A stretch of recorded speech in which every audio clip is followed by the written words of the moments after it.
Assessments in early childhood education. The whole child approach to teaching implies support for all areas of children's development. The whole child approach includes learning various skills from social-emotional to cognitive skills to ensure the development of children's thinking and understanding of things by introducing them to different interests and deepening their curiosity. This essay will provide insight into assessments and methods required to maintain a focus on the whole child.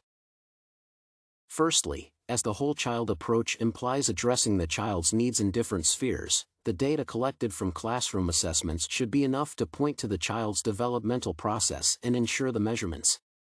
As classroom assessments provide information for identifying the children's strengths and needs as a group and differentiating each child, only a small addition of other types of assessments is needed. The additional assessments might include writing an individual report on each child's progress in learning and developing his skills. To maintain the whole child approach, the assessments should be aimed at developing children's skills in a social-emotional area, physical state, cognitive learning, use of language, knowledge of literacy, and understanding of mathematics basics. The guidelines required for conducting developmentally appropriate observations recommend using a general, practical approach with the addition of specific assessment opportunities. The general approach states the importance of the use of scheduling in the activities for making appropriate observations. The schedule should give the children time to become familiar with assessments, the goals of assessments, and the process of assessments. The key aspect of this issue is to start gradually with easy assessment techniques, make them a part of everyday classroom life, and organize the work in a way accessible for the children. The timing guideline would ensure that the observations are appropriate for the children's development and confirm the validity and reliability of information collected through observations. To collect the information, teachers usually use windows, a combination of sources, methods, and context.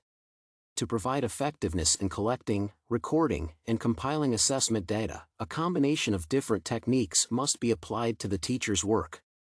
The combination of systematic observation of children, collecting work products, structured performances, and dynamic assessment would provide an accurate and thorough insight into children's learning progress and capabilities.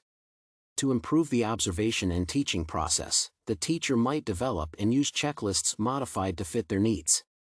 Checklists are a versatile way to document many aspects in several spheres and are easy and quick to work with.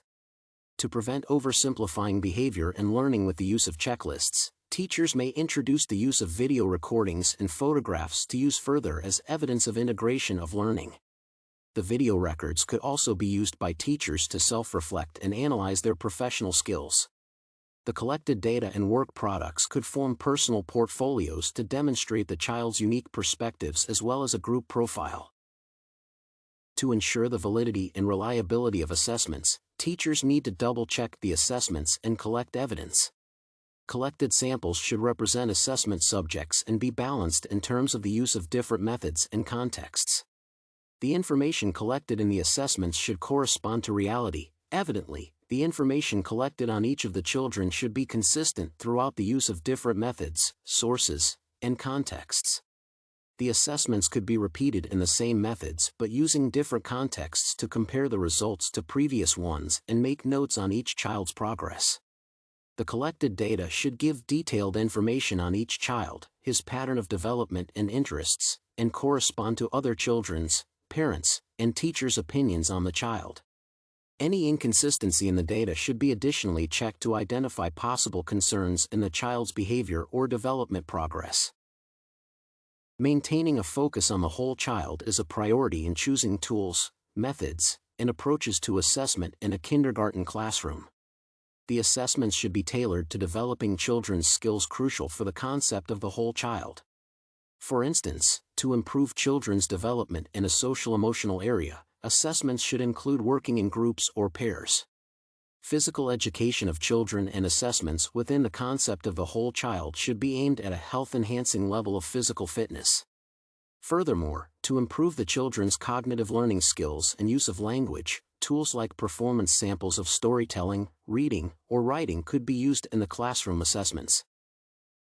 In conclusion, this essay provided insight into various assessments and methods required to focus on the whole child. The classroom assessments should be organized and scheduled to provide valid information from observations. The teacher may use a combination of checklists and video recordings of assessments to obtain accurate information on the children and self-analyze the teacher's professional skills. The collected data from the assessments should be reliable and consistent through different methods, contexts, and sources. The use of different tools, methods, and approaches to assessments helps with improving the skills required within the concept of the whole child approach.